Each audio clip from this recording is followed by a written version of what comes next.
नमस्कार दोस्तों, मैं श्रवण आप सभी का स्वागत करता हूं अपने YouTube चैनल परीक्षा रात्रि पर। आज हम भौतिक भूगोल शुरू करने जा रहे हैं। इसमें पहला चैप्टर लिए हैं हम पृथ्वी की आंतरिक संरचना। पृथ्वी जो हम जिस पर रहते हैं, पृथ्वी पर इसकी आंतरिक संरचना कैसे है, इन सभी को इनमें जानने का प्रयास करेंगे। तो आप सभी कॉपी कलम निकालिए और पढ़ने का शुरू कीजिए।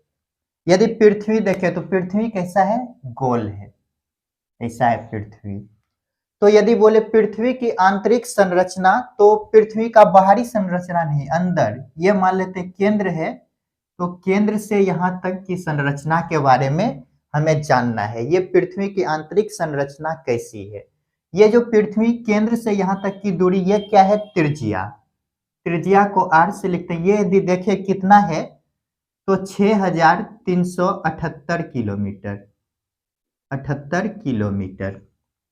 ये इतने गहराई में है कि इनको मनुष्य के द्वारा देख पाना मुश्किल है। इस कारण ये आंतरिक भाग की जानकारी हमें कैसे प्राप्त होती है? तो इनके लिए हमें अप्रत्यक्ष स्रोत पर निर्भर रहना पड़ता है।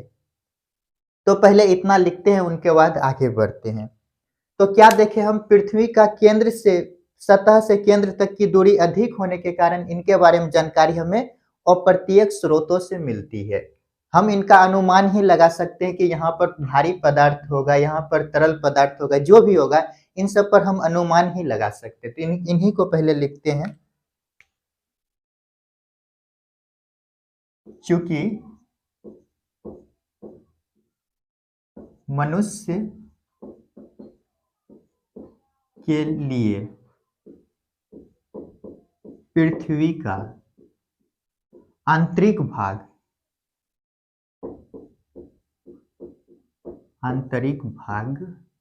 अदृश्य है, देख नहीं सकते हैं, अदृश्य है, इसलिए इसकी जानकारी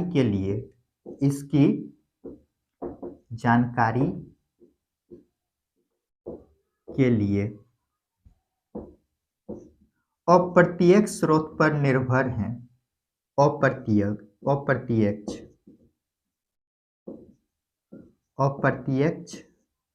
स्रोत पर, इसलिए इसकी जानकारी के लिए अप्रत्यक्ष स्रोत पर निर्भर होना पड़ता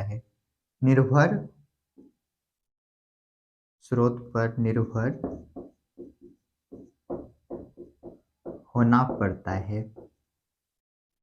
ये जो है कि स्रोत क्या है? पड़ता है। तो ये स्रोत, अप्रत्यक्ष स्रोत क्या है? तो इनको हम तीन भागों में देखेंगे। पहले देखेंगे हम अप्राकृतिक स्रोत, प्राकृतिक स्रोत और पृथ्वी की उत्पत्ति सिद्धांत।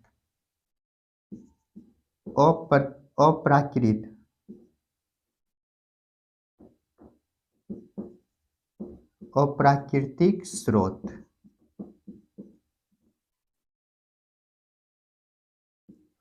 और प्राकृतिक स्रोत।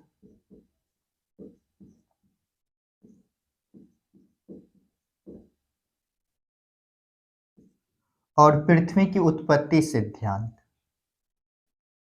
पृथ्वी की उत्पत्ति सिद्धांत।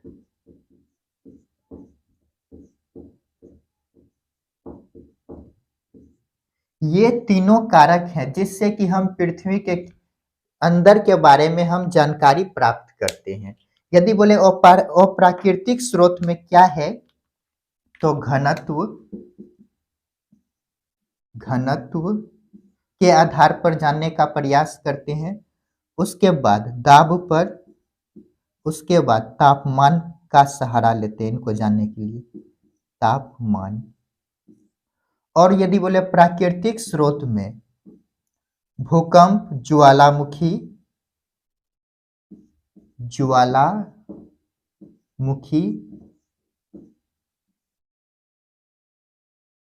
उल्कापिंड और भूकंप का सहारा लेते हैं।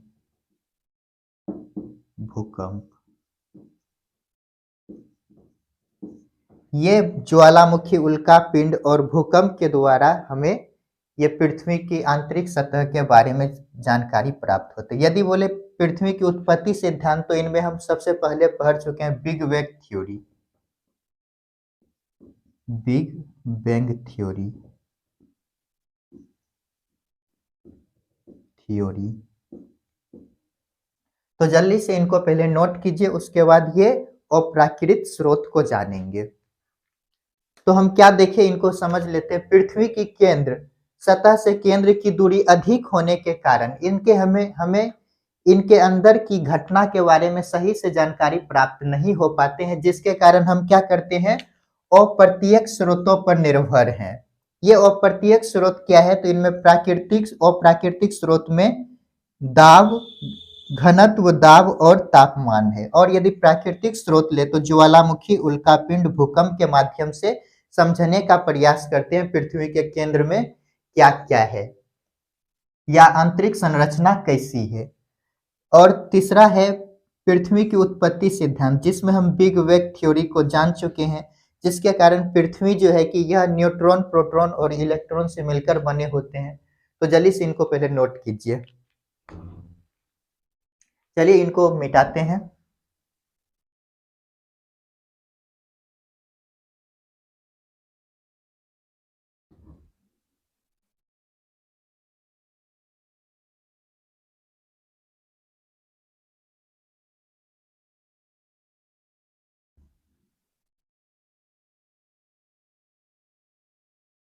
अप्राकृत स्रोत,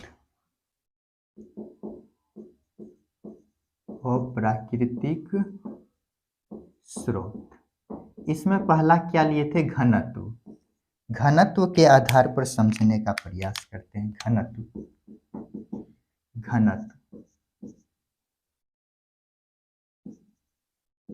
ये घनत्व की यदि बात करें, तो पृथ्वी का यदि औसत घनत्व देखें, ये पूरे पृथ्वी का औसत घनत्व कितना है, तो 5.5 ग्राम पर सेंटीमीटर क्यूब। पृथ्वी का औसत घनत्व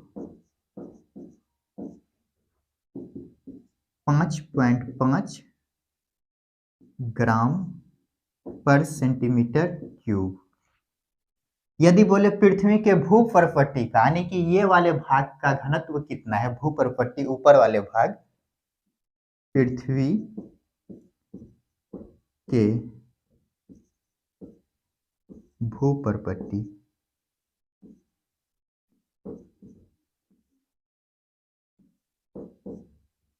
का घनत्व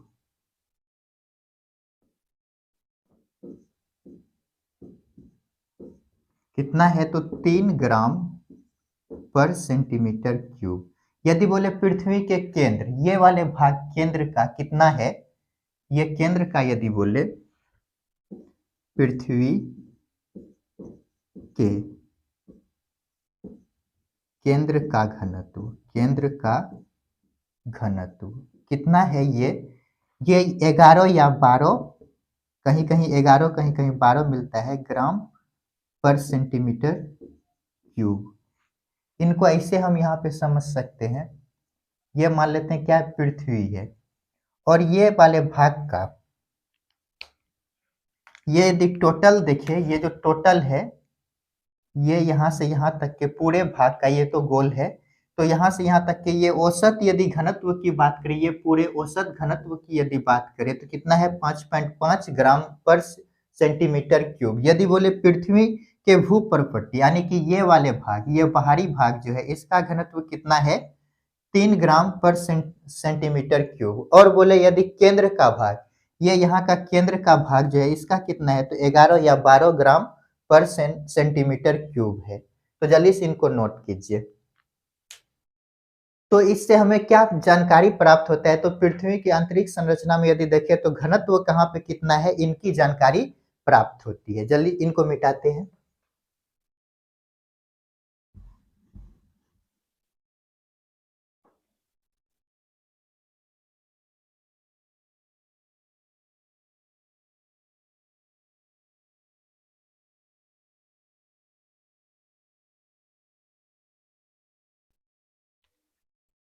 दाब। अगला लेते हैं दाब। दाब। हम जानते हैं कि पृथ्वी के केंद्र में अधिक घनत्व वाला पदार्थ पाया जाता है। क्यों पाया जाता है? तो पहले लिखते हैं पृथ्वी के केंद्र में अधिक घनत्व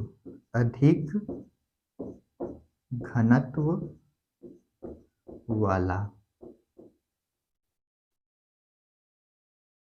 पदार्थ पाया जाता है।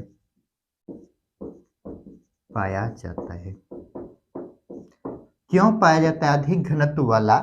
यदि क्यों का आंसर ढूंढे, क्यों, तो क्या होता है? दाब बढ़ने से घनत्व बढ़ता है। दाब बढ़ने से क्या होता है? घनत्व बढ़ता है। घनत्व बढ़ता है। जब दाब बढ़ाएंगे तो क्या होगा? घनत्व भी बढ़ेगा। लेकिन इलास्टिक लिमिट क्या कहता है? प्रत्यास्थता सीमा, ये दाब बढ़ाने पर कुछ सीमा तक ही यह घनत्व बढ़ता है। यहीं पर लिखते हैं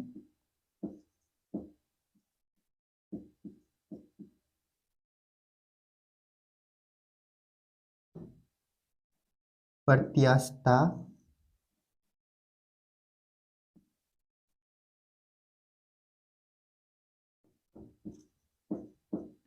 सिद्धांत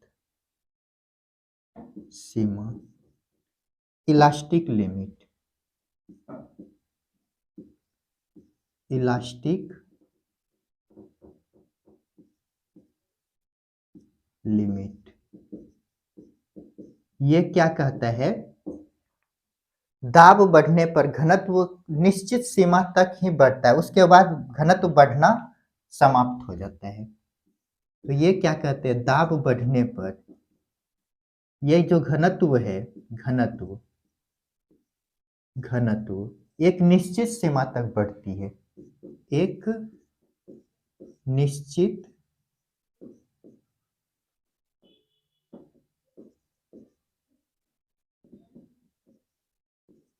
सीमा तक बढ़ती है। सीमा तक बढ़ती है। उसके बाद क्या होता है? दाब बढ़ना, घनत्व बढ़ना समाप्त हो जाता है। यह दाब के कारण ही पृथ्वी के केंद्र में जो पदार्थ और तत्व पाए जाते हैं, भारी पदार्थ और तत्व पाए जाते हैं। दाब के कारण ही पृथ्वी के केंद्र में भारी पदार्थ और तत्व पाए जाते हैं। तत्व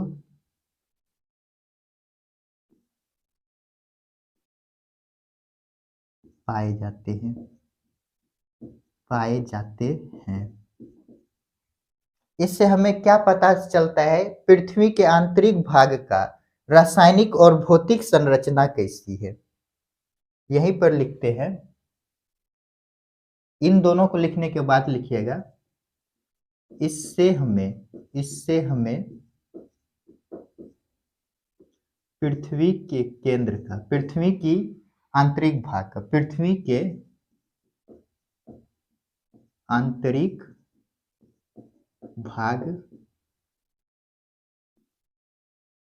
के भौतिक और रासायनिक, भौतिक प्लस रासायनिक संरचना की जानकारी मिलती है। संरचना की जानकारी मिलती है। जल्दी से इनको नोट कीजिए। तो क्या देखें? अप्राकृतिक स्रोतों में दाब यदि देखते हैं तो क्या देखें? पृथ्वी के केंद्र में अधिक घनत्व वाला क्या पाया जाता है? पदार्थ पाया जाता है। ऐसा क्यों पाया जाता है अधिक घनत्व वाला? तो इनके कुछ रीजन है। हम जानते हैं क्या होता है? दाब बढ़ने पर घनत्व बढ़ता है। ये हम सब फिजिक्स में पढ़ चुके होंगे आप सभी भी। तो प्रत्यास्थता का सीमा, प्रत्यास्थता सीमा एक टॉपिक है जिसे इलास्टिक लिमिट कहते हैं। इसके तहत कहा जाता है दाब यदि बढ़ाते हैं तो एक निश्चित सीमा तक ही घनत्व बढ़ता है, उसके बाद बढ़ना बंद हो जाता है। इसी के कारण हम कह सकते हैं दाब के कारण ही पृथ्वी के केंद्र में क्या होता है, जो पदार्थ पाए जाते हैं या तत्व पाए जाते हैं, भारी पदार्थ और तत्व पाए जाते हैं, उनका भार अधिक होता है। इसी से हमें क्या, ये जो हम देखे दाब, इससे हमें क्या पता चला, पृथ्वी की आंतरिक सतह के आंतरिक भाग के भौतिक और रासायनिक संरचना कैसे है, इनके बारे में ये जानकारी देती है। जल्दी से इनको नोट कीजिए, यहीं पर लिख लीजिएगा। पृथ्वी के आंतरिक सतह का, आंतरिक सतह में क्या होता है, दाब अधिक होता है। यदि बोले यहाँ पर कितना, यहाँ पे क्या होगा, सबसे अधिक दाब होगा। यहीं पे लिख लीजिएगा। इन सबको लिखने के बाद पृथ्वी के आंतरिक सतह पर दाब अधिक होता है। दाब क्या होता है, अधिक होता है। तो चलिए इनको मिटाते हैं।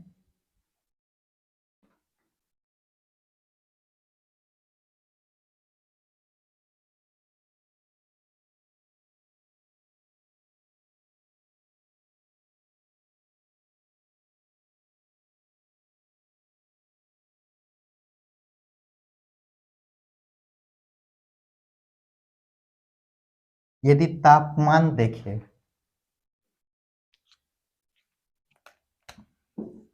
अगला पॉइंट लेते हैं तापमान। तापमान, ये तापमान क्या होता है, प्रत्येक 32 मीटर की गहराई में यदि जाते हैं तो तापमान में 1 डिग्री सेल्सियस की वृद्धि होती है। प्रत्येक 32 मीटर की गहराई में जाने पर क्या होता है, 1 डिग्री सेल्सियस तापमान में, टेम्परेचर में वृद्धि होता है। लेकिन ये ऐसा होता नहीं है। क्यों नहीं होता है, तो बढ़ती गहराई के साथ तापमान में क्या आती है, गिरावट आती है।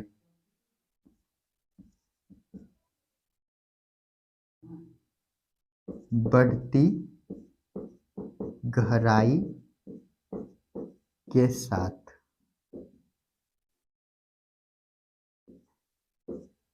तापमान में, टेम्परेचर में गिरावट आती है। गिरावट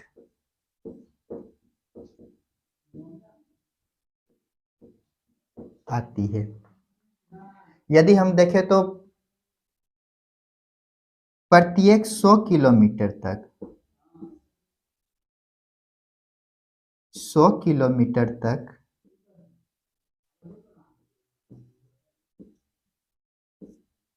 देखते हैं, प्रथम बार 100 किलोमीटर तक यदि देखते हैं तो प्रत्येक किलोमीटर में, प्रत्येक किलोमीटर की गहराई में क्या होता है, 12 डिग्री सेल्सियस तापमान में वृद्धि होती है। 12 डिग्री सेल्सियस टेम्परेचर में वृद्धि, टेम्परेचर में क्या होती है, वृद्धि होती है। 12 डिग्री सेल्सियस प्रथम। इसके बाद यदि देखते हैं हम प्रथम 300 किलोमीटर तक, प्रथम यहां से 100 के बाद 300 किलोमीटर तक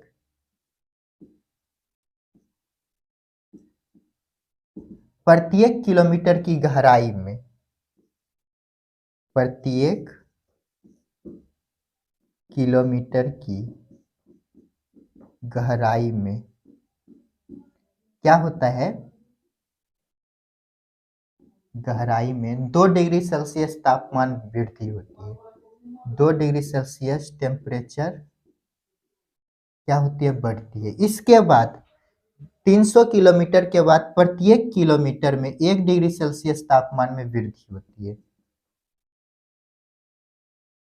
प्रत्येक